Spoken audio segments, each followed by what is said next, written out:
Hey there, what's happening all you YouTube boys and girls?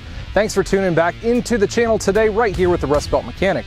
So today we've got something extra special for you guys. We've got the new 2020 Jeep Gladiator. Now, you guys might be asking, why am I going to be reviewing a sport model? So this model is not the most baseline model that you guys can find. It is actually going to be kind of a midline model. Now, 90% I would say of most Americans are going to be seeing this one, getting this one, buying it, upgrading it, doing everything to it because this is going to be the one that's going to be in the best price range for you guys. Let's go over and take a look at the window sticker just to see why. Now I know it's going to be kind of hard to see, and yes, here I am in the reflection of the mirror, but you guys can see right here at $44,860. This thing's going to be kind of a midline price. As you see, the baseline price right here is going to be at $33,545. 4x4 option, 3.6 liter V6 with an 8-speed automatic. Now the one thing that I'm definitely not going to be doing for you guys today is grabbing the owner's manual and reading all the tech specs out, say this thing tows 12,400 pounds or it's got 314 horsepower at 600 foot-pounds. No, I'm not going to be doing that for you guys today. We're going to be going through this thing and I'm going to be giving you my opinions based on the fact that I am a Chrysler technician. You guys want to see these things, how they're going to act, how they're going to perform based on the technical aspect of it. I know not everybody is just a driver and they take their car to the mechanic and just, I don't want to see under the hood, I just want to put fuel in it and go. No, this is going to be for you guys who actually want to see how this thing works and what I think you guys are going to run into down the road as in the way of serviceability. I'm going to go over some of the things on what I think about the styling options, how you guys are going to be able to work on this thing after it gets out of your warranty period. So let's go in and I think we're going to check out the interior first off. Now first things first, in the way of the key fob, you guys are going to have this standard what would be a Jeep Wrangler key fob for the Gladiator. It does say Jeep there on the back. It has a switchblade for the door and it has all your buttons here on the front. Negative side to this one is going to be that it's pretty expensive. If you guys lose one of these and don't have a warranty or an option to be able to replace these in your wheel, tire, and key package, then you're going to be looking at well over 200 bucks, 300 bucks to be able to get these things replaced. So keep that one in mind. You don't physically actually use the key portion of it to start the vehicle. All you really have to have is this thing in your pocket. It's going to use the sense of the key inside of the vehicle, push button start, pretty simple. Now, one of the things that I liked absolutely most about this Jeep is it doesn't quite feel like a Jeep when I get into it. The biggest things I hated about Wranglers for the longest time was, I'm a big dude, like I'm not gonna lie about it, is the tightness of the cockpit area. The tightness in the leg room, the actual shifter area is pretty tight, and I didn't like that I didn't have any forward leg room. I'm 6'4", big guy, Wranglers just weren't my thing. Now, if I go to get into this thing, it's going to be quite a bit different. Very nice. I do sit all the way back. I do have the seat all the way back here in this one, but I don't feel as cramped as I did before in a Wrangler. It does have that nice arm position. Before the Wranglers, they were up slightly higher, so it didn't feel like you had enough arm space as well as the actual visibility area. So the actual driver's position is something I feel that they gave you just a little bit more room in this one. Now, one of the styling bits that I did like that they pulled from the trucks is going to be the storage here in the rear. The 60-40 split here, or 66-33 split, you're going to be able to lift up the bottom portion. It'll hold itself up and you've got all that storage underneath. Both sides will lift up there. And then the rear headrests, they also fold down for more visibility for the driver or whatnot. They're in the back, one button to be able to push to be able to fold those down. Nice and easy. Now, another thing here into the passenger compartment, we see that we kept the Wrangler speakers here in the bar above everyone. Both speakers right there, and then we've got LED lights built onto the inside. And then the top, it's going to work like just every single other Wrangler. It's going to have the removable targas in the front, clamps right there, clamps in the middle, and the two targas are going to be able to, or I should say Freedom tops, should be able to be lifted off nice and easy. Now, the thing that I do like also is that the rest of the top is very easy to take off. It's going to be a lot lighter thanks to the size of it, and you're not going to require 4 or 5 guys to have to take this top off and lay it down and put it someplace else. Now the back seat, guys, if you guys were wondering, I'm 6'4" still, and I don't fit in the back of it. Wrangler back seats are Wrangler back seats. They didn't give you any more room. You guys aren't going to be winning any awards like the Ram 1500 for the most cab space and the back seat space and legroom. No, it's still Wrangler. Still not much room in the back. The front interior and styling we don't have to really go into depth about, because if you guys have seen a Jeep Wrangler JL, you have seen this interior. All of it is pulled right from the Wrangler. It doesn't have any kind of specialty little devices or anything like that. It's just all from the Wrangler. The other thing that you might see is right here on the actual steering handle, you're gonna see it's got the Gladiator symbol on the top of that one. So other than that, nothing really fancy. You guys can see also, you do have your standard auxiliary port buttons, which when we go over under the hood, when we get back to the shop, we'll explain how you guys are going to be hooking that one up as an upfitter if you guys want to add on those extra accessories. The thing I do like about this one, optioned as it does have heated seats, it does have heated steering wheel, it is cloth, so it's still nice interior. It does have the larger radio, so at the price point you guys are still getting a lot of those amenities that you really want. That's another reason why I ended up choosing this Sport Gladiator to be able to do the review on, because you guys, when you guys purchase these, you guys have in mind that you guys are going to want to do all kinds of extra add-ons, upfits, lift, wheels, tires, all those kind of fun things that everybody in the Jeep life likes to enjoy. So buying something that is middle of the road like this, where there's not a whole lot of extra things on the outside, you guys are still able to put all of your upfitted goodies on, but you still feel like you get some of those extra amenities, the power locks, power mirrors, you guys are getting the heated seats, heated steering wheel, spray-in bed liner, big plus for this one. Let's actually go over and take a look at the bed. The bed on this is one of the big selling points for me. Nice LED lights, and what I really like about it is the utility version of it. This bedside is not super high like a 1500 that even me as a 6'4" guy, I'm able to walk up here, reach over, and I'm able to touch the bottom of this, palm down on the bottom of the bed. So still accessible for even shorter people, taller people. You guys are gonna have full access to the entire bed on this one. So one of the big pluses to the Gladiator.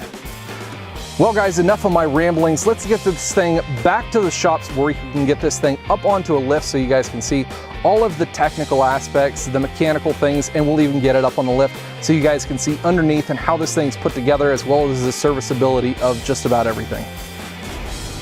Now we're gonna get to the part that you guys really came here to see.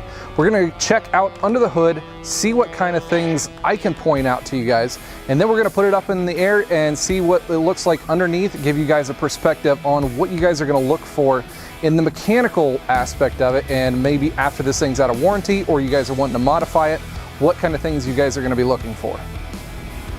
Now with standard Jeep tradition, you're still gonna have your standard Wrangler hood clips here, and the hood prop that comes from the top down. Looking in under the hood here, we've got the 3.6 liter standard Chrysler Pentastar engine, which is a good thing. Yes, these things do come with a 2 liter direct injected turbocharged option, which I have gotten the chance to drive in the standard Wranglers, and they are pretty peppy, but I'm not sure if I trust the technology in those quite yet. Whereas these 3.6 liters, they're pretty tried and true, and we just don't have that many issues with them on the newer engines that we have right here. Now this is the upgraded version, the newest 3.6 liter engine that Chrysler's put out. So the only downside that that one has compared to the older 3.6s is EGR. This one does have an EGR cooler, it has an EGR valve, it doesn't just take the straight exhaust gases and pump them through the valve into the intake. No, it's got a cooler to keep those gases cool as well. Everything on here seems pretty simple on the way of serviceability. All your caps are simple to get to. You don't have to take any stupid panels or big plastic fascias off to access anything. The only thing that I don't like, which is kind of standard with the Wranglers, is the airbox. To be able to get access to that, you have to take the screws out, as well as the two 10mm bolts for the inlet tube right here, because this one just does not give you enough room to get that air filter out. So we've got that one. Battery is pretty easy. Jump cables, very easy to access all of that. All of your fuse panel right there, super simple to get to. Now for all of you guys who want to utilize those auxiliary buttons inside of the vehicle, Chrysler made it super simple to be able to use those. Right down here in the harness, which comes right out of this tip-em right here, is going to be a harness that is just taped back with 4 wires into it. 2 of them are going to be a smaller, like 20 gauge, and 2 of them are going to be a little bit larger, like 14, 16 gauge wire. It's going to be 2 different amperage outputs for 2 different styles of outputs. Say if you guys want to put a winch on it, you use the bigger amperage ones, or if you guys wanted to put small LED light cubes or something, you guys could use the smaller ones. They make them super easy to access. If you guys wanted to put relays in line with it, these are going to be the activation wires. They will put out 12 volts from all 4 of those wires when they are selected inside on the dash. Looking in here, if we're looking at the standard serpentine belt and other services, kind of a pain in the butt when it comes to serpentine belts, but not any different from the other 3.6 liters in the Wranglers. You've got the rearwards facing alternator, which for saving some kind of room, I guess, it is what it is. It makes it kind of a pain, but you know, servicing the alternator is pretty simple. In the way of 3.6 liter engines, this one is a little bit harder to work on compared to like the vans or the Rams that just have a ton of extra room. All of this battery and the fuel and all these coolant hoses that kind of wrap over everything make it a little bit harder when it comes to service down the road. Now that's going to be a couple years down the road. We're talking, you know, later when you're having intake or you're having to do spark plug service like that, you're still going to be looking at about a 2.5 hour service when it comes to spark plugs or anything simple along those lines that you would think would be simple. This side is going to be pretty easy to access, but this side with the intake plenum, going over that, the EGR valve, the EGR cooler that you guys are going to have to take off, it's going to be a little bit harder. So anything that has to do on this side of the engine, just plan on an extra 2.5 hours of labor in on that. As far as air conditioning, this vehicle does utilize the new 1234YF. Runs at just over a pound of Freon, so not a really large amount, not a really big system, because it still is, you know, pretty much a standard Wrangler cab. ECM, all these electrical things are pretty easy and accessible. Harness looks like it's really well routed. Coolant tubes aren't in the way of a whole lot. Fuel lines, they seem like they're pretty well put out of the way, but still have some access to the normal testing points. Our evap system right here has some testing points. I'm sorry, this is the vacuum system to be able to have good testing points to that. Coolant reservoir bottle, easily accessible. Looks like it's pretty easy to remove with the brackets that go up to the firewall in that area. The other lines here for the AC kind of run in along here to the front. And it looks like these lines are going to be going down to your condenser right here, down to the front end. Standard Jeep Wrangler front end, where once you take out these top clips, this whole front grille assembly is just going to pop out like a standard 2018 Wrangler. Easy for upfits, easy for, you know, doing your guys' custom grills, custom front ends. I do like the bumper. They do make a nice little addition there, and I like that they had these all one piece. From this point down and the bumper all the way across is one section right there. So for you guys who are wanting to do aftermarket bumpers, all one area, nice and easy to access. And what does that mean? That means there is going to be a ton of room for bigger wheels and tires. Yeah, these are just the factory standard aluminum ones, but these will get you by for what you're kind of looking at. But what I can see right away is there's going to be a whole lot of guys throwing 40s with not really big lift kits on them. Once you get rid of that front bumper, which seems to be the closest point to the tire, you guys are going to be able to fit some pretty large tires on here. Now let's move our way to the back section, see how much room that we have here in these rear wheel wells. Just about as much room as we have in the rear of the front wheel well, quite a bit of room. They don't make the issue like GM does and make more of the boxed wheel wells. They are pretty easy, pretty accessible. All of your suspension stuff is well out of the way, so it looks like you guys are going to be able to get pretty dished wheels inside these. So I have a feeling we're going to see some big old stance Jeeps coming out here really soon. They made it pretty easy for the guys to be able to do that. The biggest thing that I do not like about this Jeep is how the top was engineered. I think that this is probably the worst design that, you know, this Jeep has to it, or I'm sorry, Gladiator has to it. I think if they would have gone along more with the Ram styling, a little bit more of the boxy edge to the rear of the cab, I think it would have looked a little bit more aggressive, and I think it would have followed the body lines a lot better and a lot easier. You know, you see how this rear tail here comes out and it's real boxed off, boxed in. Everything seems to have really, you know, nice bold edges, but once you get to that top, it's really kind of a faint turning. It just flows into each other, but I'm not a big fan of that. I think it could have looked a little bit more aggressive. I think it would have changed just the look of it just that little bit to give it just that extra little bit of oomph to it. I think that's just the softest part of the Jeep right there. Now going in here to the rear of the Jeep, we've got the stuff that I really do like is the tailgate, how they integrated everything into it and left nothing up here onto the removable top. That would have just left a whole lot of extra crap that you guys would have needed to unplug when you guys go to remove that. Your third brake built into here, your rear view camera built into there, nice right there in the middle.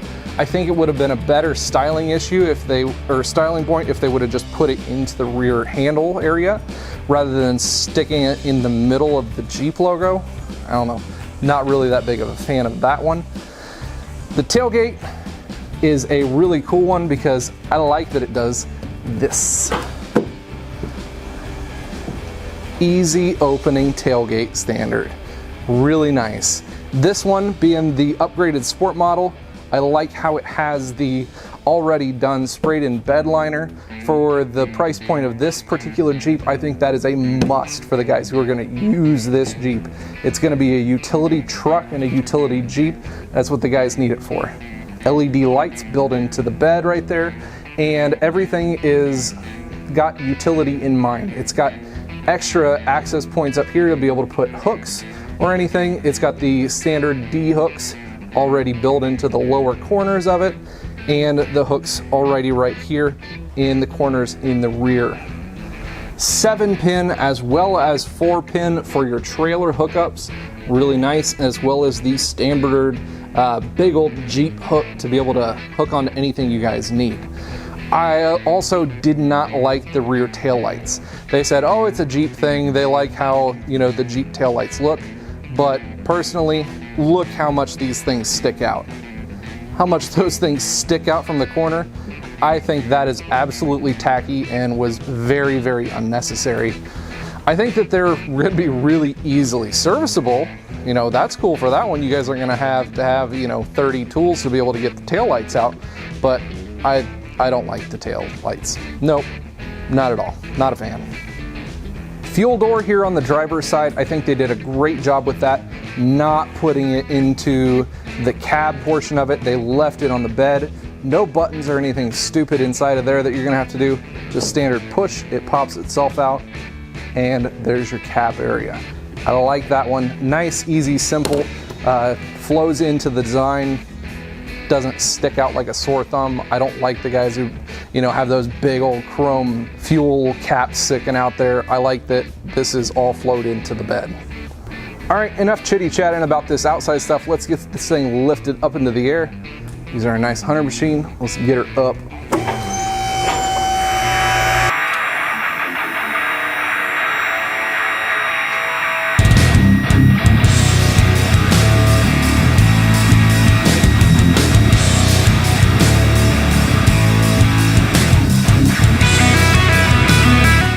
All right, so the very first thing that I can see already that's going to be coming off all of these Gladiators is going to be this front little splitter here on the bottom side. I guess it's supposed to be a protective panel, but in all honesty, tiny thin plastic, not going to protect anything. If it was an actual skid plate, I could see some people leaving it, But aside from that, it's still pretty much a Wrangler, so they're gonna get rid of that to be able to see some of their cool suspension parts they put onto it.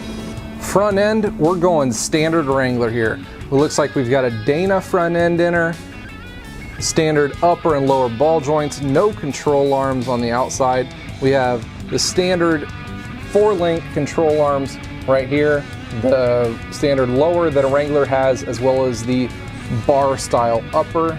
Get a look at there, the bar style uppers. See over here on this side, our standard 4-link suspension. So standard for what a Wrangler's used to. Brakes are about the same size. The actual dampener here for the steering looks a little bit more beefed up, and that could be due to, you know, the issues that the JLs were having that death wobble. This steering though, this is some beefy stuff. These steering bars that go across here, the track bars, they are pretty heavy duty. It goes over here to this little bracket, and then your upper one, standard ball joint style. And going up here to the top, we've got a standard gearbox up in that area, as well as the adjustment screw. Alignments on these things are going to be pretty easy to do. Just a standard Wrangler alignment. Pretty easy. Most technicians are going to love those. Going on to the engine and transmission. The bottom of this 3.6 liter is super easy to get a hold of everything underneath of here. Crankshaft position sensor, super easy to get to. Starter, pretty simple to get to. Looks like they just got about a coolant line in the way, but not too horrible. I don't know what's up with this goofy little tuba horn here that they've got going with the exhaust, probably to keep the back pressure equal on both sides, because the passenger side tube is a lot longer. Instead of just going straight down, they're going to have this big old tuba horn looping around to be able to get to that area, where then it goes into a single Y pipe right there on the driver's side. In the way of room to work and look at everything here on the bottom side is very open. I can stick my big old paws pretty much right into just about any area underneath the vehicle here.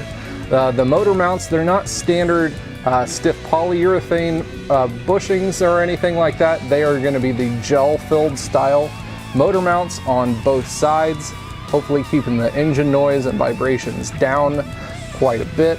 But everything here is super accessible, able to get my hands and arms in just about every area that I would really think about needing to get it into here in the front end. All the suspension parts, they don't do anything stupid along the lines of putting bolts into weird areas where, oh, you got to pull the diff out to be able to get to this bolt or that bolt. No, they don't make it anything like that.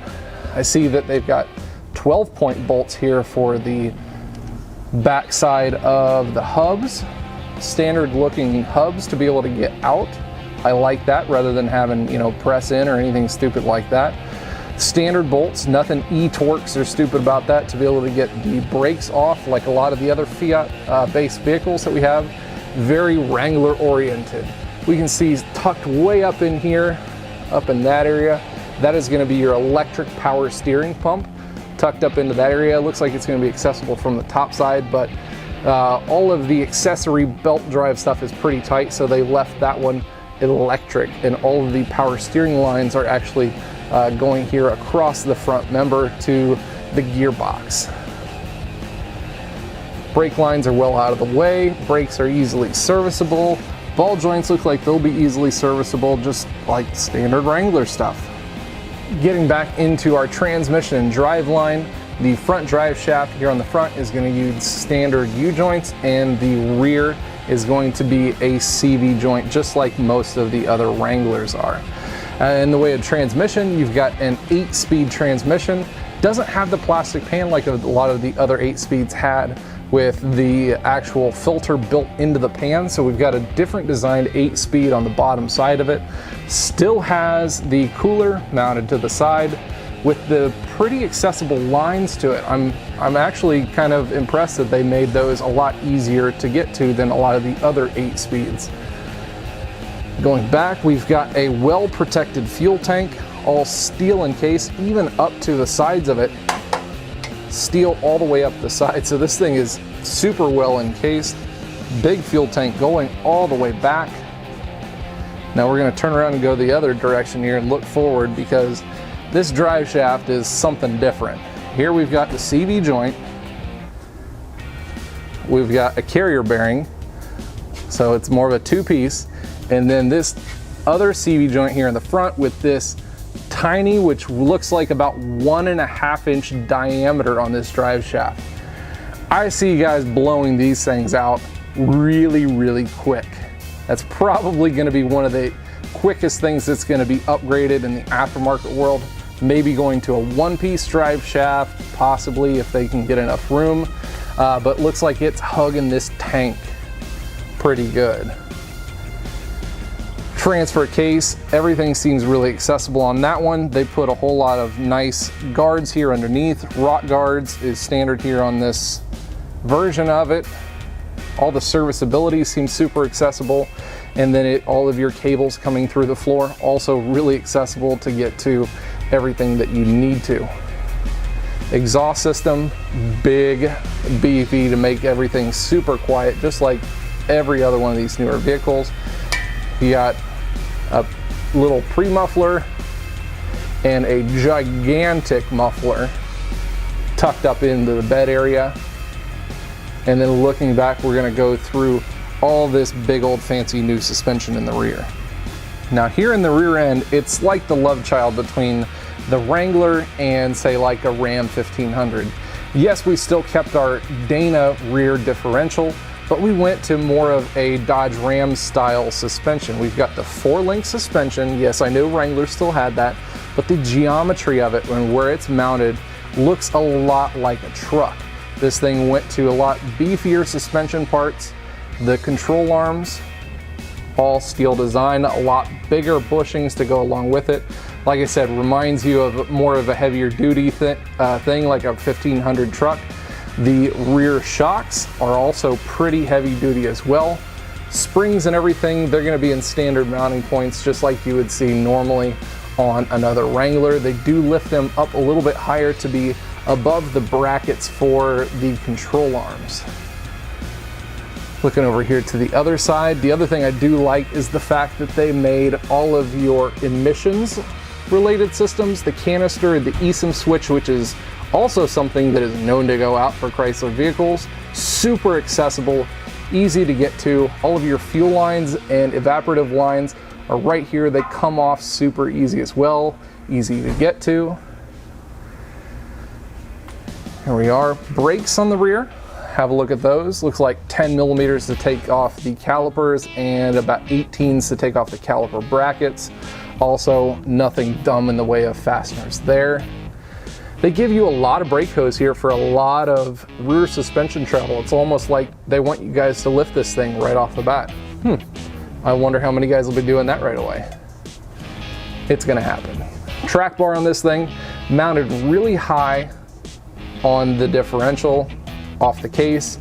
The bracket is welded onto here. It's not bolted on.